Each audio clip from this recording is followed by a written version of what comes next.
Bueno, porque primero Doctora. San Marcos tiene una historia muy rica que siempre he dicho, esa nadie nos la va a quitar, pero nosotros también teniendo en cuenta todo lo que ha ocurrido con la pandemia COVID, que nos ha hecho mirar 360 grados, porque la educación ha cambiado así. Recuerden que hasta yo dictaba mis clases hasta marzo, nunca me voy a olvidar, un 13 de marzo del 2020, en que las clases eran magistrales, uno ponía su PPT, pero uno se paseaba por el aula dictando sus clases magistrales y así lo hacíamos todos.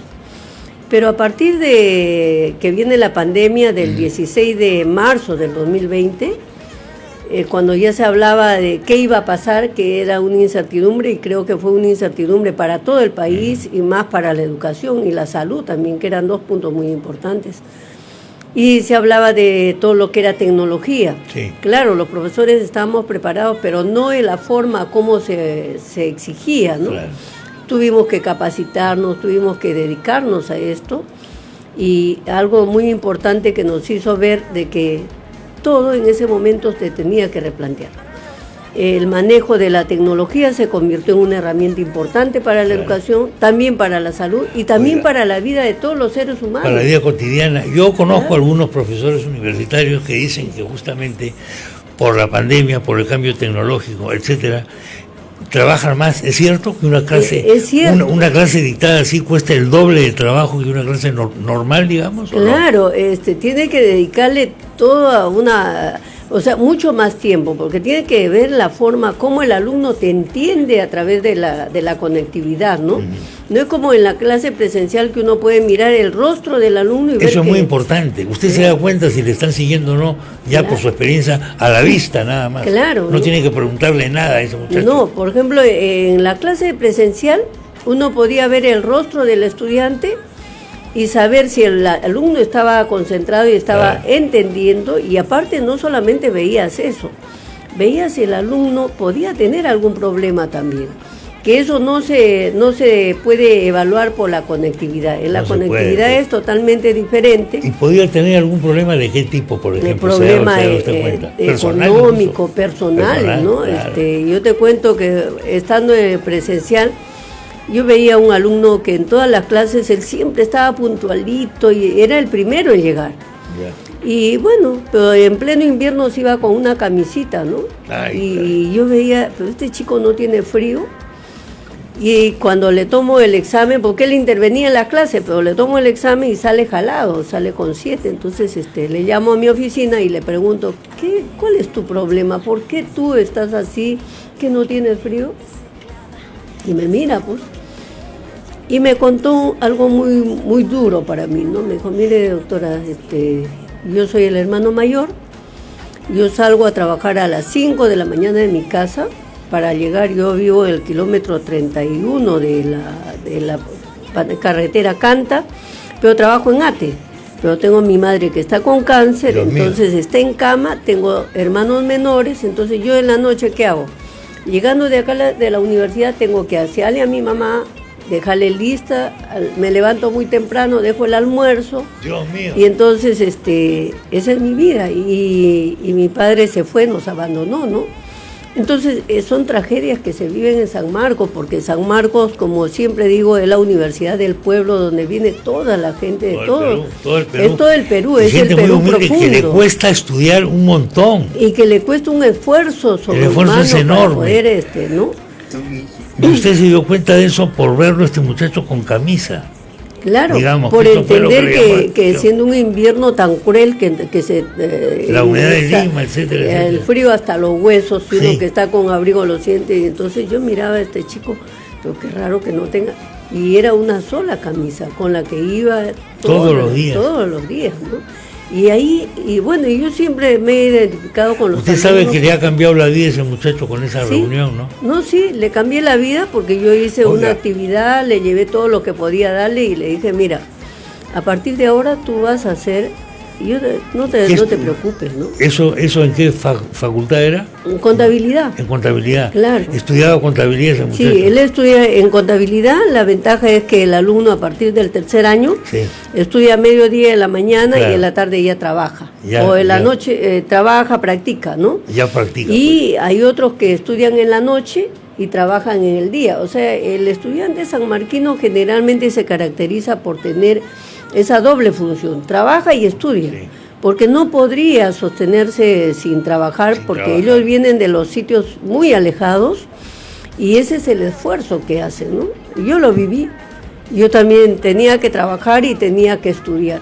Entonces, creo que el mismo hecho de lo que yo pasé me enseñó a ver también la realidad del estudiante sanmarquino. ¿Qué pasó cuando usted ingresó a San Marcos? ¿En qué año ingresó usted a San Marcos? 1973. 73. Esto, no diré que no había mujeres, sí había mujeres en la universidad, pero de todas maneras todavía había cierto criterio, ¿no? Sí, pero éramos pocas, pero sí éramos un grupo de mujeres. Un grupo de mujeres, que en esa época en un salón podían entrar 160 alumnos. Claro, ¿no? Por supuesto. Y en una carpeta que era muy larga nos sentábamos 7, 8, y era el calor humano que nos sentíamos porque nos protegíamos mucho. Exactamente. Y los que llegaban tarde tenían que escuchar su clase parada. Sí. ¿No? Sí. Esa era una realidad. Pero... ¿Por qué se decide usted por la contabilidad, doctora? Bueno, usted es contadora y además abogada, claro, pero primero contadora. Claro, ¿por qué? Porque en realidad cuando mis hermanas estudiaron educación, nosotros somos 12 hermanos de parte de padre y madre. Y 12 hermanos. 12. Hemos debido comenzar por eso. Y 3 hermanos 12. De parte de padre, ¿no? Entonces somos, o sea, son 15 hermanos. Sí. 15 hermanos, ¿no?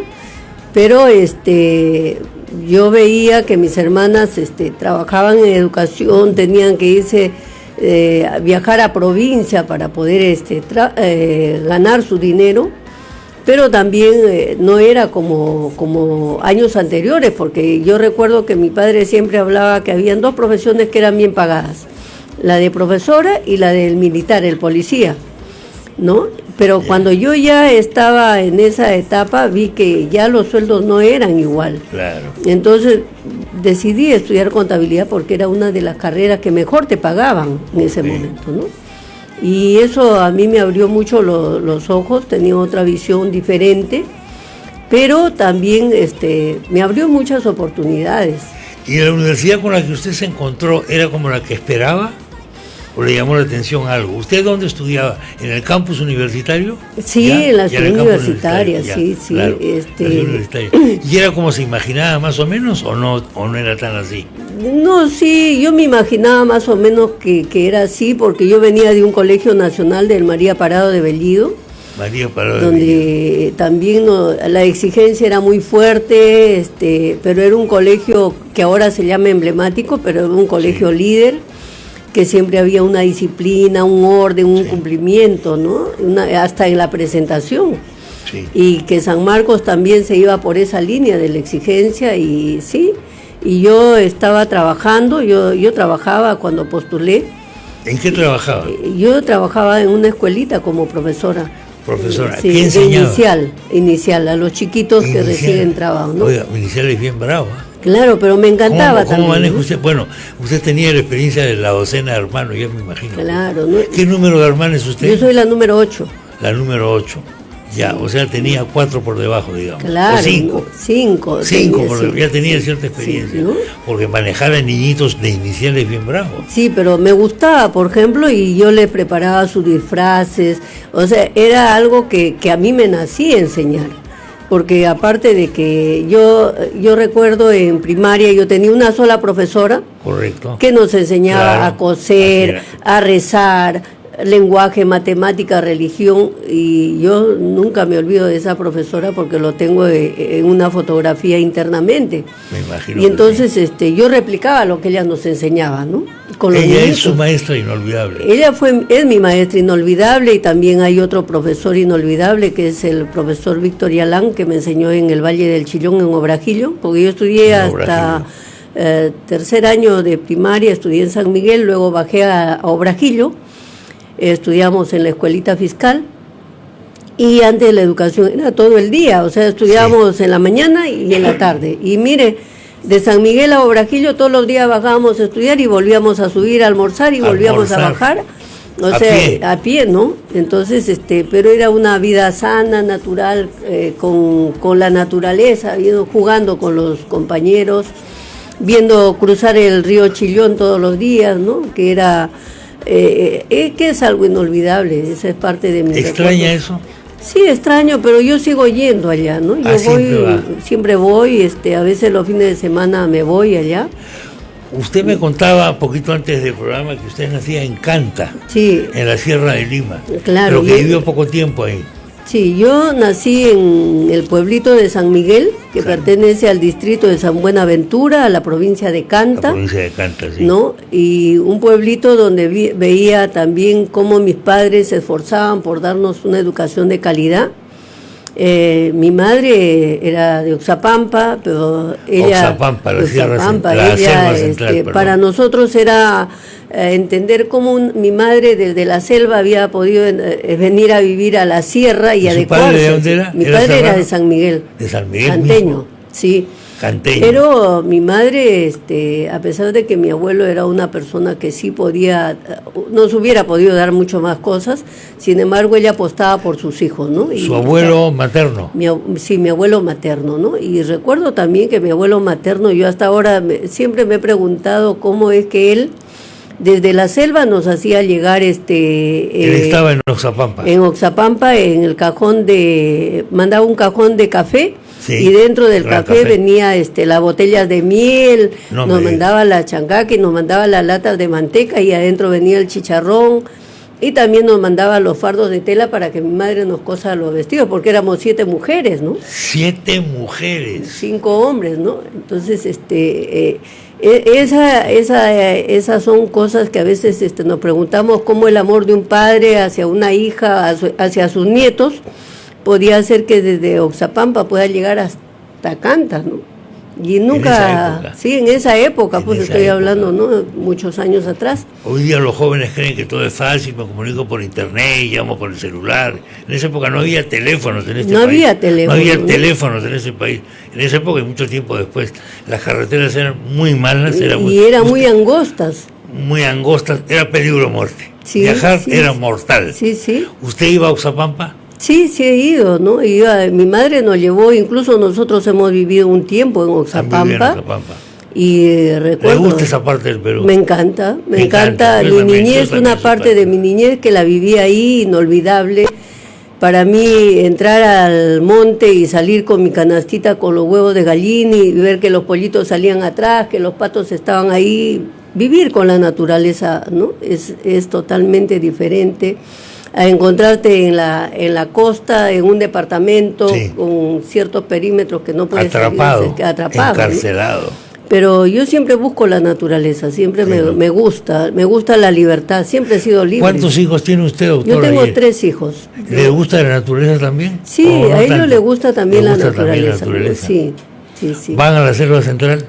Sí, ellos han viajado conmigo. Tengo acá en Lima viven 2 hijos conmigo, y mi hija que vive en el exterior, ella se casó, estudió en Estados Unidos, hizo su vida por ahí, ¿no? Y tengo 4 nietos hermosos, de mi hija tengo 3 y acá en Perú tengo un chinito, que es ¿Un chinito? Un chinito, que es mi vida, mi pasión, ¿no? Se llama Siu. ¿Ah, sí? ¿Que es un hijo de chino o qué? No, yo le digo chinito porque es de mi hijo mayor, pero es chinito, pues es jaladito. Un poco achinado. Achinado, ¿no? Ajá. Él se llama Siu Sebastián Máximo Vega Álvarez, ¿no? ¿Y el nombre de Siu por qué es? Bueno, sus padres le pusieron porque Siu es, creo que es un representante chino que es fuerte, valiente, ¿no? Sebastián, bueno, y Máximo también, porque recuerden que Máximo pues representa la fortaleza, ¿no? ¿Por qué se anima usted a lanzarse al rectorado, doctora Yeri? Bueno, yo me animo a lanzarme al rectorado porque he visto muchas cosas que han ocurrido en San Marcos y es cierto de que yo en el año 2015, cuando sale la ley 3220, que nos cambia, el 2014 sale la ley 3220, donde ya se hablaba de que los profesores tenían que irse a los 70 años. Eso le iba a preguntar, ¿no? Y entonces a mí me parecía abusivo, porque un profesor a los 70 años está con toda la brillantez, con toda la experticia, con todo el conocimiento almacenado, que es algo que me parecía ilógico que un profesor se tenga que retirar a esa edad cuando puede dar mucho a la juventud. Sin embargo, esta ley sale y ya nos daban pautas también, nos cambiaban toda la vida, pero tampoco había un presupuesto adicional del Estado para poder nosotros ver el cambio y la implantación de esa ley, porque cuando esa ley sale, el gobierno, ¿qué tuvo que hacer? Bueno, pues estaba Ollantaytamala, y creo que tuvo que replantearle el presupuesto para que también se enseñen los cursos de tesis, de metodología, y que los alumnos salgan con su tesis al 5º año. Sin embargo, no se da, simplemente con el mismo presupuesto quería que sigamos viviendo, y saco incluso, todavía en ese momento estaba el rector anterior, al doctor Orestes, y salimos a una marcha todos los profesores y los alumnos en contra de esta ley.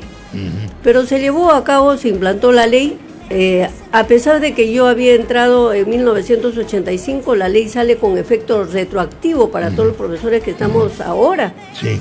Y cuando la ley, todos sabemos que en derecho la ley entra en vigencia al día siguiente de su publicación. Sí, me acuerdo. Sin embargo, esta ley ahora está haciendo de que, por ejemplo, en noviembre, si nosotros no hacemos nada por modificar esta ley, muchos profesores que no tienen maestría y doctorado se tendrían que ir del país, de la universidad. El plazo es hasta noviembre. Hasta noviembre, ¿no? Pero hay algo que no he entendido. ¿Es necesario eso o no? Yo pienso que no, porque mire, no es necesario. No es necesario porque hay muchos ilustres profesionales que no necesitan una maestría para dar toda su experticia, todo su conocimiento. Pero si aún se diera así, ¿no? Hay un proceso en la que nosotros tenemos que entender que un profesor que gana 2.500 soles, un auxiliar a tiempo completo, si yo me dedico ya estudié porque me he esforzado, pero para hacer la tesis yo tengo que dedicarme a investigar o alimentar a mis hijos. Miro al lado izquierdo, es mi obligación con la universidad, miro al lado derecho, miro mi familia. Entonces, ¿qué hago? Tengo que pensar en mi familia. Absolutamente. Entonces, y eso también, y nosotros los profesores universitarios nos vemos que estamos mal pagados. Un profesor principal está con 7.000 soles, ¿no? Entonces, yo siempre he dicho, ¿por qué no nos dan la homologación de acuerdo a los magistrados? Porque hay una ley de homologación que nos dicen que tenemos que ganar igual que los magistrados. Sí. Esa ley no se nos ha... Este es el país de las leyes. Claro, pero no se nos ha reconocido. Las leyes están puestas en el peruano, en un papelito ahí, y se acabó. Sí, no se nos ha reconocido esa homologación, esa diferencial de la homologación. Y aparte hay algo más cruel que quiero que sepa la comunidad. Mire, un profesor teniendo 38 o 40 años de vida, se va y recibe pues 6.500, 8.000 soles, y esto si llega a sus beneficios sociales, porque el sueldo básico es muy bajo, 50 soles. Entonces, y se va con una pensión de 900 soles. Mi pregunta es, ¿ese profesor se va a qué? A morir, porque solamente recibe 900 soles para pagar el agua y la luz. Y yo tomo agua y ya no como pan, ¿no? Sí. Entonces es algo inhumano, algo que el gobierno, ningún gobernante de turno se puso a pensar en esta realidad. Y encima hay algo más todavía, ese profesor, con toda su experticia, con todo el dominio, el conocimiento que tiene, ni siquiera puede dictar en maestría porque dice que ya tiene un sueldo del Estado. Exactamente. Entonces yo digo, ¿pero por qué? Cuando él ya se jubiló y puede dictar en la maestría, puede incluso... Mire, yo cumplo 75 años hoy día. ¿Hoy día es su santo? No, le pongo así, hoy día. Qué bueno sería, aunque yo celebro mi santo todo el mes de junio, pero hoy día, ¿no? ¿A usted le falta todavía para 75 bastante? No, me falta todavía, ¿no? Pero ¿usted qué edad tiene, doctora? 70, acabo de cumplir 70. ¿No? Y estoy muy joven, usted me ve... No, la veo, la flor de mi juventud. La veo esbelta, la veo ágil. gusta estas cumbias, estas cosas en su campaña electoral, está usted totalmente achivolada, doctora. No, usted con una cosa juvenil es absolutamente envidiable. No, ¿Ya se vacunó? Ya me vacuné, las 2 vacunas. ¿Le ha dolido el brazo? No. Nada le ha dolido, pues. Ahí está la prueba de lo que estamos diciendo. No, entonces, ¿qué pasa ese profesor? Miel de Oxapampa para claro, eso sí. Pero mire, entonces el profesor va cumple 75, va al banco a ver si todavía sigue vigente, ya no tiene ni un sueldo. Dios mío, o sea, ya le cortaron todo, pero yo he cumplido 75 ahora, pero yo todavía no he cumplido 76 hasta noviembre del año siguiente. Del año siguiente, pero claro, la sí ley es injusta. Totalmente injusta. Porque tenemos, en el Perú tenemos varias manías, no sé, una es la manía de los títulos. Pensamos que una persona que acumula un montón de títulos y de cartones es un genio, y no necesariamente es un genio. No. Puede ser un burócrata, totalmente no sirve para nada. Y el otro es el tema de las edades, de las jubilaciones y de las cosas. Estamos atrasados con respecto a lo que es el nivel de vida, me refiero como expectativa de vida en el propio país.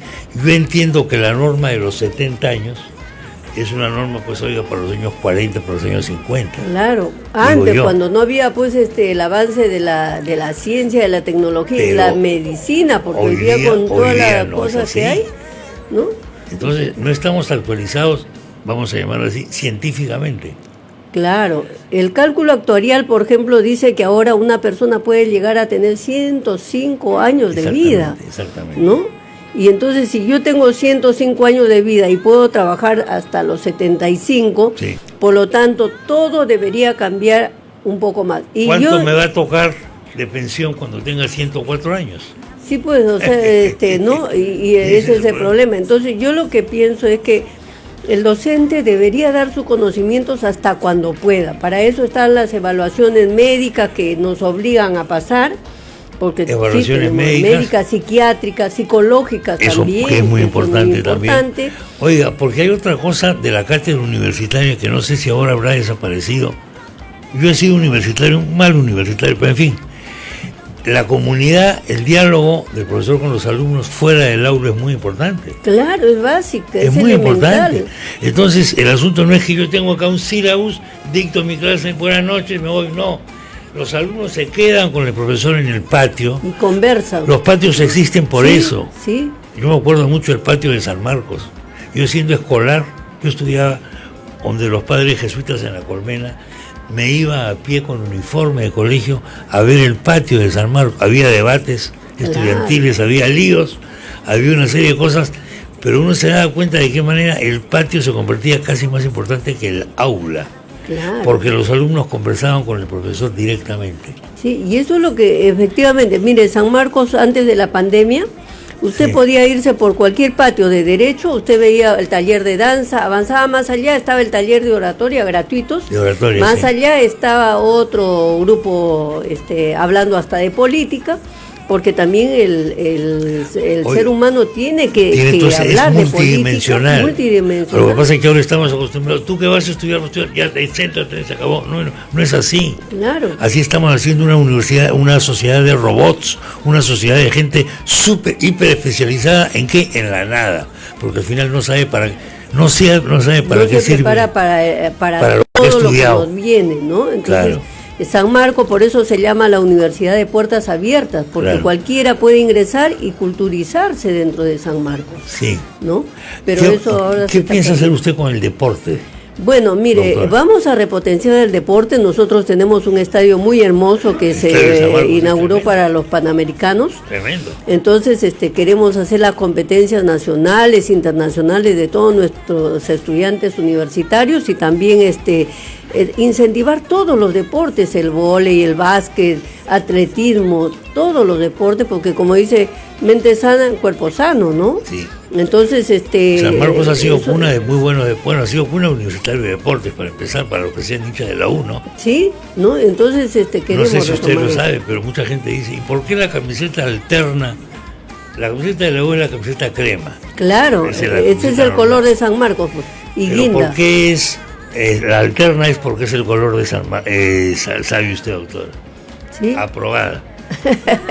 Ese es el color. Es porque es el color de San Marcos. Claro, ese es el color de San Marcos. Exactamente. Y realmente sí queremos incentivar el deporte porque nosotros tenemos talentos en deporte, tenemos la escuela de deportes, la escuela de educación física. Entonces, ¿qué queremos? Que esta escuela no solamente esté ahí dentro de la universidad, sino que comparta con todas las facultades, con todas las otras escuelas, y que salga también a hacer su práctica preprofesionales a nivel del país, ¿no? Sí. Por eso es que hablamos de una descentralización de San Marcos que hoy día debe salir a cada uno de los departamentos, compartiendo educación de calidad, arte, ciencia, investigación. San Fernando, un clásico de la medicina mundial, San Fernando. Claro, ¿no? Estoy hablando de medicina mundial, San Fernando. Claro, es la referente en medicina, ¿no? San Marcos y la política. San Marcos siempre ha sido politizado. Algunas personas ven esto con horror. Ha habido huelgas, ahora no, una serie de cosas. ¿Usted está aquí porque quiere hacer carrera política? No. El día de mañana, cuando termine con éxito su gestión en San Marcos, ¿va a aspirar a ser presidente de la República? Yo no podría decirle, solo Dios sabe. Yo siempre le he dicho a Dios que Él me ponga en el lugar perfecto donde yo puedo servir. Yo soy muy creyente, soy muy católica. Es usted muy católica. Muy católica. Siempre lo ha sido desde la familia, desde la casa. Sí, mi madre siempre nos enseñó la fe, ¿no? Ella decía que no bastaba ir a la iglesia para golpearse el pecho, sino pedirle a Dios en cada momento y estar con Él. Pero uno no sabe cuál es el destino. Yo nunca hubiera soñado que como me decía ayer mi hermana mayor, que una flaquita como yo, que muchos no apostaban, puede haber llegado a donde he llegado, ¿no? ¿No? Porque en el pueblo, pues, a mí me gustaba irme a los cerros, subir a los árboles, estar en la naturaleza, ¿no? Y bueno, entonces, ¿quién se iba a imaginar pero yo siempre me he caracterizado por poner todo de mí, estudiar, avanzar, no hay cosa que salga y que yo no me capacite. Entonces esto me ha hecho que yo me fortalezca y que también marque la diferencia, porque nosotros tenemos que aprender a marcar la diferencia. Hay un común denominador, o eres de la masa, si tú no te diferencias, si no te culturizas más. Entonces esto es lo que buscamos nosotros, ¿no? Y yo siempre, nosotros... los 12 hermanos, los 15 hermanos, todos somos profesionales. Mi padre y mi madre nos forjó así. Dios mío. Entonces, todos, ninguno se quedó sin estudiar una carrera. ¿Cómo se hace para mantener a 15 personas allá? Bueno, eso era la preocupación. Yo recuerdo mi madre y mi padre nos sentaban en una mesa tan grande y nos mantenían una línea pues de conducta, y en la sierra usted sabe que se vive con el choclo, el habas, la cancha, la papa, el maíz, se mata un carnero, se mata un torito, ¿no?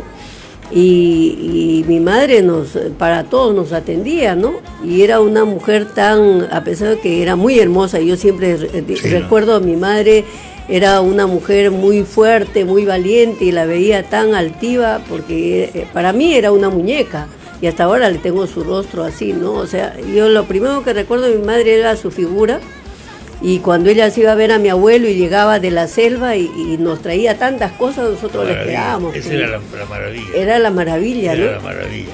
Y yo le veía a mi madre cultivar la papa, por ejemplo, ¿no? Mi madre me contaba así que cuando yo nací, ella estaba en las alturas del pueblo de San Miguel cosechando papa, porque hay la papa que no necesita regado, que con la lluvia nada más se cultiva, y que llegó como a las 8 de la noche cargando con la llama, el burro, la papa descargaron, y yo nací como a las 2 de la madrugada, ¿no? Entonces... después de la faena de su mamá. Después de la faena de mi mamá, O sea, después del esfuerzo físico que significaba esa faena, claro, agrícola. ¿no? Agrícola, ¿no? Con burro, cargando al burro. Exacto, y ella... ¿Iba montada en el burro o traía el burro con la cara? Ella arriaba a los burros, ¿no? Arreando al burro, sí, arreando al burro. Al burro, la y llama, ¿no? Y da luz esa noche. Sí, ¿no? Entonces, ¿qué me cuenta usted, señora? No, y era increíble, y yo también le he visto, porque ya mis hermanos, los últimos, recuerdo que mi hermano César, que en paz descanse, mi mamá ya se iba a la chacra, había puesto todas sus cosas para ir, porque ella se iba a cegar el alfalfa o a regar, y estaba parada ahí, y en eso dice, me duele me duele, traiga a su tía, y nosotros corríamos a llamar a la su tía, hermana. Mi mamá, ¿no? Sí, su mamá llamando a su hermana. Claro, iba a dar a luz a mi hermano. Entonces llamábamos a la tía que eran las parteras y llegaba, pues, y al toque daba a luz. Nosotros ya teníamos un hermano bebito. ¿Dónde dio a luz su mamá exactamente, en el dormitorio, ahí en un pellejo, porque así le ponían un pellejo de carnero muy grande, ¿no? En un pellejo. Claro, ¿no? O sea, usted es nacida en pellejo. En pellejo, claro. Es que no hay. Le comparto algo, yo soy nacido en cocina. Ah, mire. Mi mamá me dio a luz en la cocina de la casa. Claro. Con una partera. Con una partera, como se llamaban, pues, ¿no? Y entonces, sin embargo, mi mamá yo le veía, los 2 días ya estaba trabajando, o sea, no descansaba, no hacía, ¿no? Y eso es muy importante. A los 2 días ya estaba. A los 2 días estaba trabajando, porque nos tenía a todos nosotros, ¿no? Y luego también vi cuando nació el último de mis hermanitos, ¿no? A las 2, 3 de la madrugada de igual manera, ¿no? Entonces, yo le vi siempre a mi madre muy fuerte, muy... Fantástico. Bueno, la verdad es que no va a ser la última visita, doctora, que le pido que hagamos, porque hay que hacer otra visita más. Nos hemos quedado cortos, pero yo creo que lo importante es conocer a los peruanos y a las peruanas, en este caso. ¿Y qué se puede esperar de ellos? ¿Qué se puede esperar de ellos? Es hablar de su infancia y decir cómo se han criado, cómo se han formado, quiénes son sus padres, qué dificultades han tenido que sobrellevar para llegar a donde han llegado. La felicito, doctora. Sí, muchas gracias y sí. Le recomiendo que nunca usted deje de ir a la Selva Central. No. Vaya de vez en cuando, sí, para respirar esa cosa maravillosa, que a mí me apasiona la Selva Central. Sí, no hay como la naturaleza. La naturaleza con su miel, con su café, qué maravilla.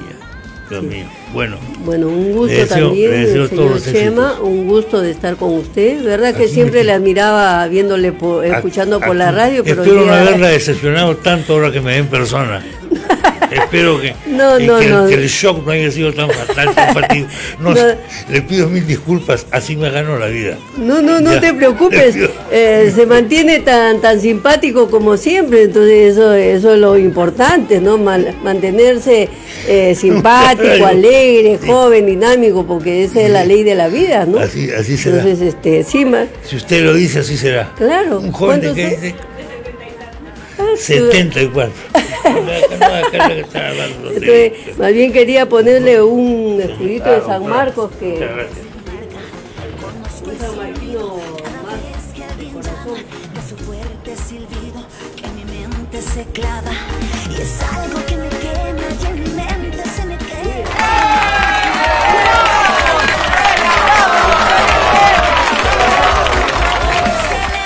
Bueno, en fin. Esta es, señoras y señores, la flamantísima rectora de la Decana de América. Ojo a lo siguiente, cuando hablamos de San Marcos, lo digo con todo el respeto que deben todas las universidades del Perú y del mundo. Yo no soy de San Marcos, pero cuando hablamos de San Marcos, estamos hablando de alta historia del Perú. Atención con eso.